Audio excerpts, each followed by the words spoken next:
Nagbabalik ang The Weekend News at para sa ating mga motorista, kaunting pasensya. Asahan na kasi ang pagbibigat ng trapiko sa Metro Manila bukas dahil ito'y sa konstruksyon ng Skyway 3 project. Samantala, maaga naman nagpalabas ng listahan ang MMDA sa mga lugar na posibleng maapektuhan ng road projects. Narito ang ulat ni Dennis Cortez.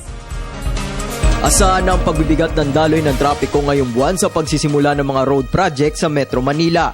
Abiso ng Metro Manila Development Authority, sisimulan sa ika-17 ng Pebrero ang konstruksyon ng Skyway 3 project na magkokonekta sa North Luzon Expressway at South Luzon Expressway. Kabilang sa pinaka-apektado ng road projects ang kalsada sa San Andres, Maynila at paglagpas ng Buendia sa Makati.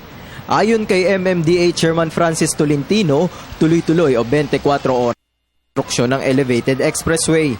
Naglabas na rin ang listahan ng MMDA ng mga posibleng maapektuhan ng road project. Kabilang dito ang ilang paaralan at ospital sa Maynila. Bago pa man simulan ang konstruksyon, sinabi na ng Pangulong Aquino na malaki ang may tutulong ng Skyway 3 project para maibsan ang trapiko sa mga pangunahing kalsada, partikular na sa EDSA.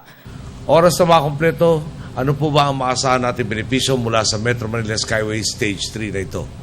Maliwanag po, mababawasan ang traffic sa EDSA at sa iba pang pangunahing kalsada sa Kalakang, Maynila. Dahil madaragdagan ang kalsadang pwedeng tahakin patungo sa katimugan at hilagang bahagi ng Luzon.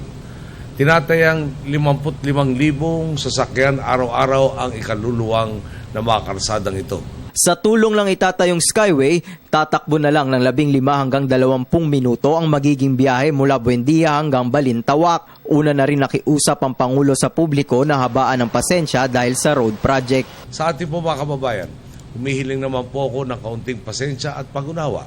Malaking infrastruktura po ito. Tulog natin sa madaling araw, wala naman pong dambuhan ng helicopter na biglang susulpot sa kalangitan at ilalapag na lang ang Skyway na ito sa kalsada. At pagising natin ay kumpleto ng proyekto. Mahalaga po ang pakikisa ng lahat sa anumang adjustment ng ating gagawin para mabigyan daan ang konstruksyon nito. Inihiling ko rin ang support at kooperasyon ng ating mga LGUs, partikular na sa issue ng right of way. 26 na bilyong piso ang gagastusin sa nasabing proyekto sa ilalim ng public and private partnership. Inaasa namang makokompleto ito sa taong 2017. Para sa Telebisyon ng Bayan, Dennis Cortez.